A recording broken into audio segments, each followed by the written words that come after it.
कि अभी जो माहौल चल रहा है देश में, जैसा कि आप देख रहे हैं कि एक माहौल बनाया जा रहा है, मुस्लिम विरोधी माहौल, जिसमें अगर कोई मुस्लिम सब्जी बेचने वाला मोहल्ले में जाता है तो उस उससे ये कह के मना कर दिया जाता है, भगा दिया जाता है, या उसे सर्टिफिकेट मांगा जाता है उसके मतलब धर्म का। अगर वो मुस्लिम होता है तो कई सारे वीडियो ऐसे सामने आए हैं ये कि उनको भगा दिया जाता है, हटा दिया जाता है। ये भी कहा जा रहा है, अफवाह फैलाई जा रही है कि मुस्लिम लोग थूक लगा के सब्जी बेच रहे हैं, या जो भी वो चाहते हैं कि लोगों को कोरोना हो जाए, वो इंटेंशनली ऐसा काम कर रहे हैं। मेरी एक और दोस्त से बातचीत हो रही थी मेरे मेरे होम टाउन में, तो वो ऐसा बता रहे थे कि अभी हम लोग मुस्लिमों से नहीं खरीदना चाहते हैं चिकन या मटन जो भी बेच रहे हैं, क्योंकि वो लोग उसमें थूक लगा कर बेच रहे हैं। तो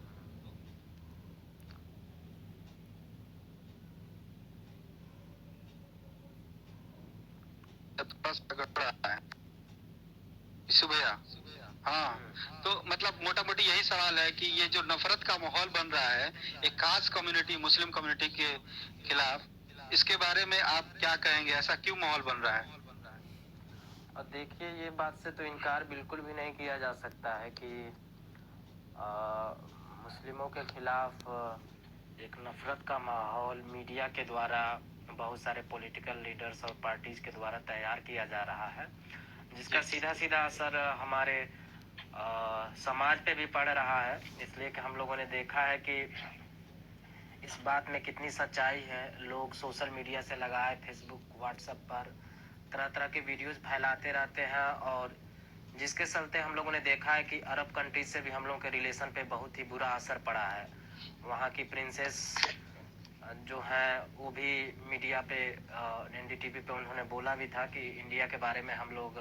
काफ़ी बेहतर सोचते थे, लेकिन लोगों ने इतना घृणा फैला रखा है, इतना इस्लामोफोबिक पोस्ट लोग कर रहे हैं जो अरब कंट्री में ही कमा रहे हैं, वहीं पे इतना घृणा फैला रहे हैं, कहीं उनके रिलीजियस हेट्रेड फैला रहे हैं। तो वहाँ पे इतना जब लेवल है और यहीं के गए हुए लोग कर रहे हैं, तो यहाँ पे भी तो हम लोग देख रहे हैं कि आए दिन कैसे जो लेबर बोला जाए, लेबर कोई भी हो सकता है, मुस्लिम हो सकता है, क्रिश्चियन हो सकता है, हिंदू हो सकता है, लेकिन मुस्लिमों के खिलाफ पर्टिकुलरली एक हमें बात सोचने वाली है कि आखिर इस तरह के वीडियो मुस्लिमों के खिलाफ बनाने वाले, बना के जो लोग दिखा रहे हैं, उससे किस पार्टी का, किस पॉलिटिकल इंटेंशन का पर्पस सर्व होता है, ये हमें समझने की जरूरत है। तो इसमें हम देखते हैं कि राजनीतिक बहुत ज्यादा प्रेरित है, और दूसरा हमारी जो सोसाइटी रहा है पहले से ही घृणा पर आधारित है।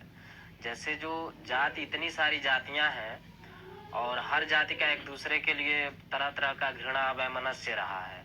तो अब वो जाति घृणा है, वो रिलीजन का फ्लेवर लेके मुस्लिमों के खिलाफ निकल रही है, खासकर उन मुस्लिमों के जिनको हम पसमानदा बोल सकते हैं,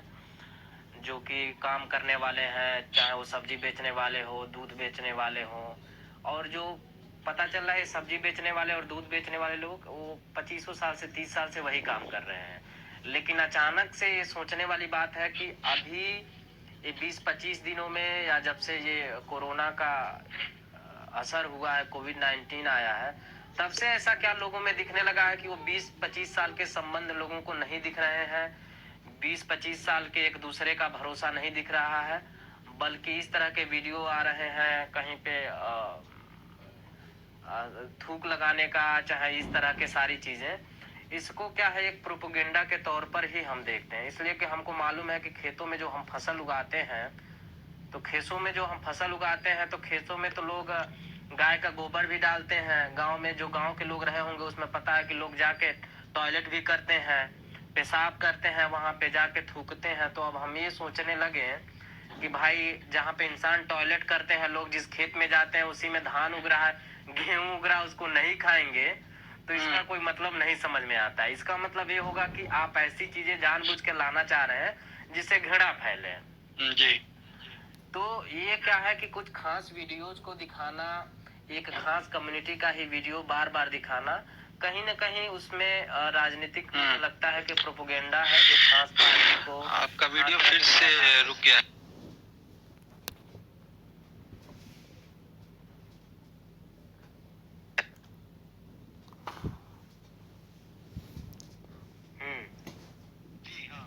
तो ये तो है, इसमें हम लोग इनकार नहीं कर सकते कि कैसे कैसे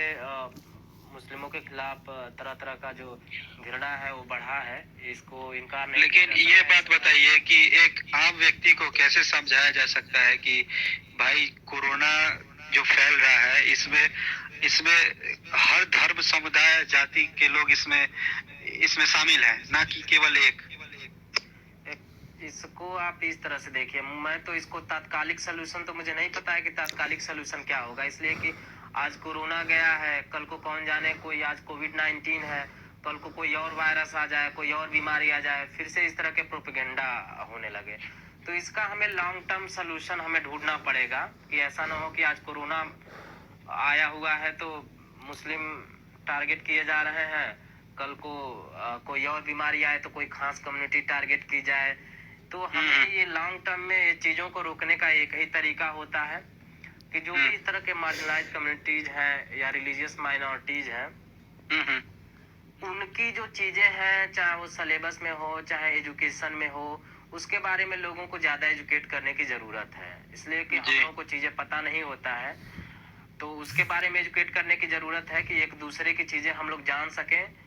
फिर उसके बाद से हम कोई अपना व्यूज रखें, दूसरे की चीजों को ध्यान में रखते हैं। और दूसरा इम्पोर्टेंट चीज होता है हेल्थ का जो इशू होता है, उसको हेल्थ के हिसाब से देखने की जरूरत है। उसको रिलीजियस एंगल से अगर हम लोग देखने लगेंगे तो पता चलेगा कि कल को बीमारी कोई किसी खास कम्युनिटी में फैल रही है या खास कम्युनिटी में है, तो उसके बेसिस पे कोई और पॉलिटिकल पार्टी बेनिफिट ले सकती है, उसके बेसिस पे ऐसे कोई एक्सक्लूजनरी पॉलिसीज ला सकती है जिससे कम्युनिटीज को फायदा हो रहा है, कम्युनिटीज को नुकसान हो रहा है। तो इसलिए हमको कोरोना या हेल्थ का जो इशू है वो हमें जितने भी लोगों में है, गवर्नमेंट की भी रिस्पॉन्सिबिलिटी बनती है, बाकी तरह तरह के इंस्टीट्यूशन उनकी भी रिस्पॉन्सिबिलिटी है बनती है कि कोई भी डिजीज हो उसको हेल्थ का एक्सप्लेनेशन,